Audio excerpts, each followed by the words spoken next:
Historias de David, capítulo 2. Para la autoridad, un obediente.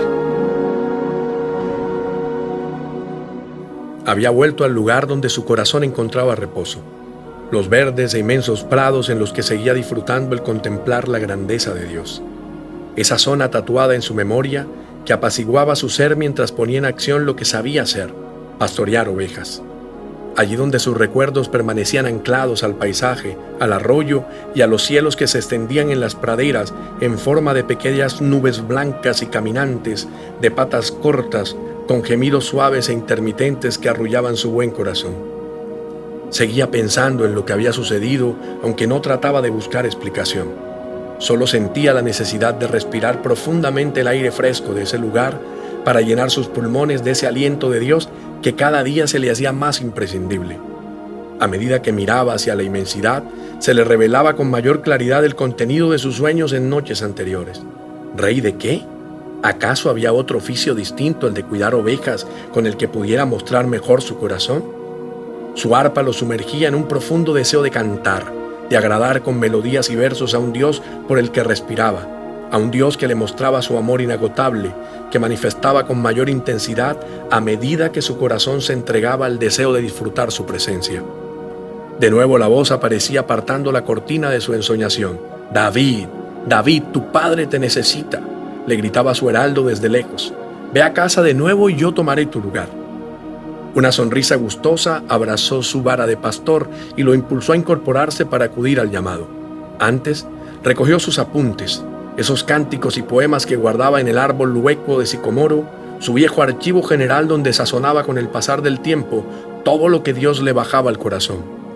Metió sus escritos en la bolsa de pastor y se enrutó hacia la casa de su padre con lento, certero y reposado caminar. Paso a paso iba tatuando la tierra con su vara, como dejando señales por donde habría de volver. Un camino que conocía como la palma de su mano, pero que ahora sentía un enorme deseo de marcar un rastro para no olvidar de dónde había salido. Su corazón empezaba a latir en forma distinta a la de los otros llamados. Sintió el deseo de detenerse un momento. Se sentó sobre una piedra, ubicó a un costado la vara y sacó el arpa. Había una melodía en su ser que no se hacía esperar. Comenzó a ejecutarla. Jamás la había registrado, pero se hacía tan clara, tan viva y fuerte, que necesitaba dejarla salir de su corazón. Mientras tocaba, cada acorde señalaba en su espíritu el camino a seguir. Había en él un nuevo e incontenible deseo de cantar, de adorar, de registrar el instante en el que Dios le dictaba su nueva canción. Restaura en mí la alegría de tu salvación y haz que esté dispuesto a obedecerte.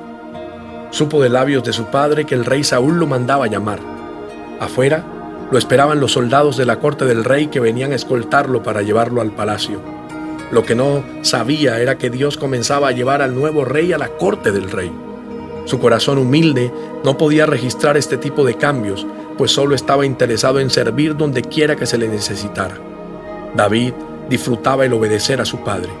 Había en él una predisposición innata a honrarlo. Después de abrazar a Isaí, entró a la habitación, guardó su vara de pastor, su honda, su bolsa y solo tomó el arpa como equipaje hacia el nuevo escenario que le esperaba. Llegó al palacio real, un lugar tan ajeno a él, lleno de lujos, de grandes silencios reprimidos, y él tan pequeño, tan pobre, pero tan generoso en el hablar. Un palacio con gente recargada de atavíos y él tan humilde, gente tan vacía de comunicación y él con ganas de preguntarlo todo. De inmediato le fue explicada su tarea. El rey tenía un espíritu que lo atormentaba y él debía tocarle su arpa para calmarlo. Nunca se había enfrentado a una situación como esa, y mucho menos ante un rey. ¿Qué pasaría si no lo conseguía? Tal vez el rey pudiera condenarlo a muerte si faltaba, pero por encima de sus miedos, la voz de Dios le recordaba de dónde lo había sacado el Señor y para qué. Le reiteraba su autoridad como ungido. Entendió entonces que había sido llevado al palacio para que continuara siendo un pastor, un cuidador, un apaciguador. Con el arpa en mano, fue conducido a la habitación del rey. Apenas entró, pudo observar su lamentable estado. Sintió un deseo enorme de rodearlo para darle consuelo. Lo encontró sentado como tratando de leer el mundo desde la mirada de los locos, mientras desde su boca salían gemidos de animal moribundo. No me dio palabra alguna con él. Ahora Era irresistible su deseo de tocar el arpa y llenar el lugar de adoración.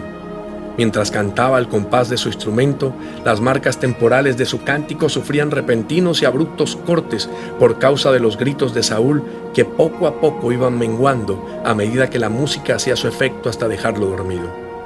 Todos los días, ante los primeros ataques de furia que expresaba el rey, David volvía a entrar a la habitación y, aún sin poder hablar, iniciaba su maravillosa tarea de cantar, y desde su corazón adorador salía una autoridad tan grande, tan llena del Espíritu Santo, que hacía huir al espíritu atormentador que perturbaba al viejo rey, haciéndolo sentir mejor. Con los días, Saúl expresaba su complacencia ante la asistencia que David le ofrecía, hasta el punto de que mandó un recado a Isaí para que su hijo permaneciera en palacio y estuviera a su servicio, pues era un joven que le simpatizaba. Así los días de David transcurrían en sus quehaceres como cantor. Tocaba su arpa cuando se le requería y luego abandonaba rutinariamente la habitación del rey cuando éste encontraba la calma.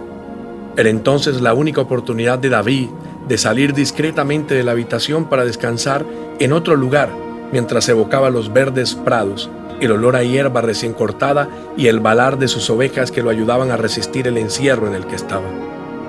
Era una etapa extraña para el joven David, pues su primer llamado como rey fue a servir, y lo hizo tan bien que logró ganarse la simpatía y admiración de muchos en medio de un escenario de intrigas y engaños.